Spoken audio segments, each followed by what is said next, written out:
Hello, my name is Jennifer Terri. I make Philippine Travel Updates. Today is December 30. The setting is different, Jennifer, I know. Our neighbors are having an important evening, so we have to make an adjustment so you guys don't hear background noises. So let's start our update with some more of like a story we're more like a marites tonight. And I want to hear what are your thoughts about it. So we talked about this briefly last update about travelers, returning Filipinos who skipped quarantine. And we have more details tonight. So, apparently, 2 returning Filipinos arrived from the United States on December 21.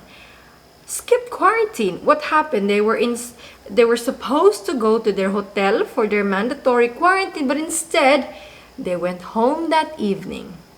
Yes, to their residence. These 2 Filipinos are residents of Barangay San Isidro, Parañaque. And according to an interview with CNN, with PCG officer, they already been located and they tested negative. Both of them are TPCR tests and they are now completing their mandatory 14 days quarantine. Their household close contacts are also under home quarantine. What happened? So instead of going to their hotel, according to them, when they arrived in their hotel said, oh, you don't have a booking. So what they did is went home. I mean, if you're tired and you're told you don't have a booking, siguro, umuwi na lang ng bahay. They went home and forget about quarantine.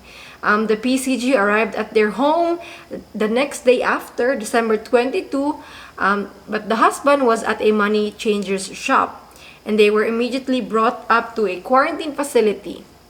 But there's a different story because according to the Coast Guard, it was the hotel who called them, wondering where these travelers didn't arrive in their quarantine hotels. So who's telling the truth? Our kababayans shared their reactions.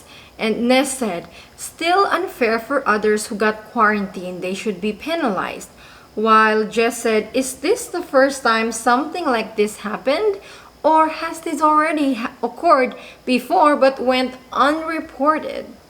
Well, I wouldn't be surprised if this already happened before. This one sounds like it was done on purpose by regular people. How about people with power? I don't know.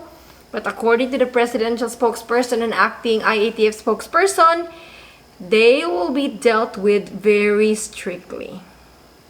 The Philippines identified 22 close contacts of the 4th Omicron case, and their test results are being run for if there's any one of them are positive for genome sequencing. But this person, the 4th case, underwent 10 days quarantine.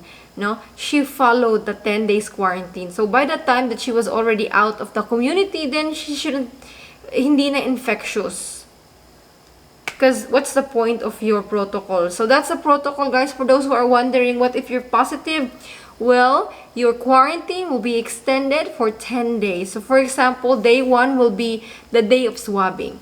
So total mga 14 days hotel quarantine. And so far, the experiences of non-OFWs na nag-positive, they were transferred to another hotel or facility, but it was for free by the government. At least free na kung nag-positive. Dapat lang. Well, anyways, today the Philippines reported an uptick, an increase in COVID-19 cases, almost double than the yesterday. But it's important to take note that the reports po of yesterday, some labs were not able to submit their reports. So that's why today medyo madami. But still, it's the Philippine government is a bit concerned that our positivity rate is increasing, like doubling. Well, it's the holiday season, and if you are here in the Philippines, you will see that people are no longer doing social distancing. I mean, this is the time to be happy. They promised a happy Christmas for us. Well, I have a suggestion. Rather than limiting family gatherings or social gatherings for the holiday season, why not stop political caravans? They're super spreader events. And for me, just my opinion, I think they are useless.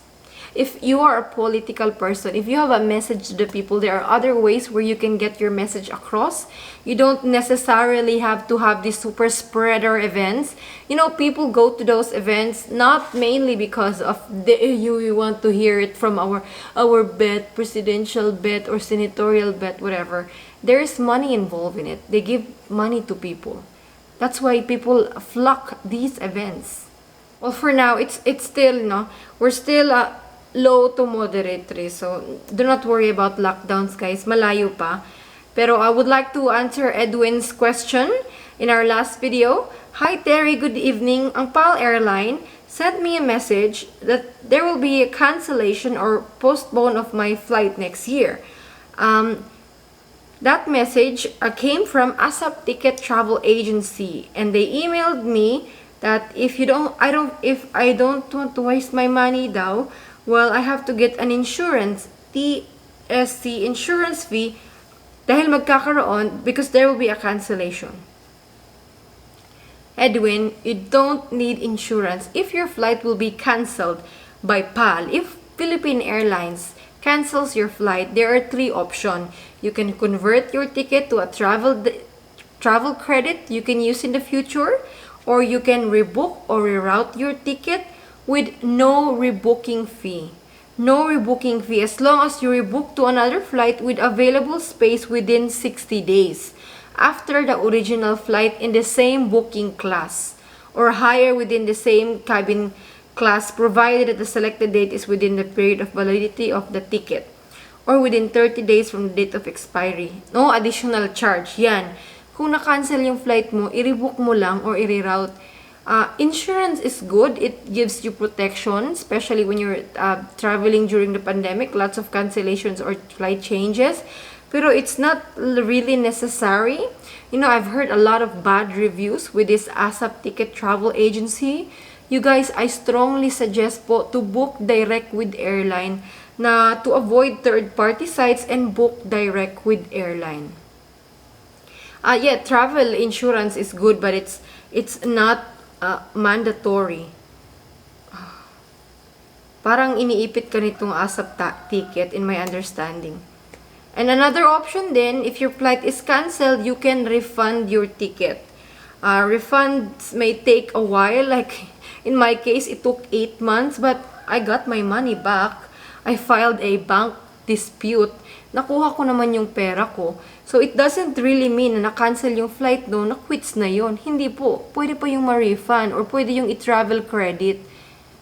So, hindi naman mawawala yung pera mo kung na-cancel yung flight. For those with experience, to those whose flight were canceled by PAL, what did you do? So, let's advise Edwin po. What do you think will happen next to the Philippines? I believe that Omicron may already be here. They are just not able to detect it, or they are purposely not detecting it. Our genome sequencing is shockingly very low. Like for a country with 110 million, we're doing 20 genome sequencing. Like, I mean, that's really, really low. But anyways, that's all for today po. I'll see you tomorrow. I think the big updates will be tomorrow. Red list, green list, whether there will be a change on protocols. Hopefully not. You know, I'll see you po tomorrow. Stay safe and God bless you. Advance Happy New Year and spend these holidays safely with your loved ones. And for those who will be celebrating it away from their loved ones, I hope that you are able to cope with difficult times po. I'll see you in another update. Stay safe and God bless. Bye!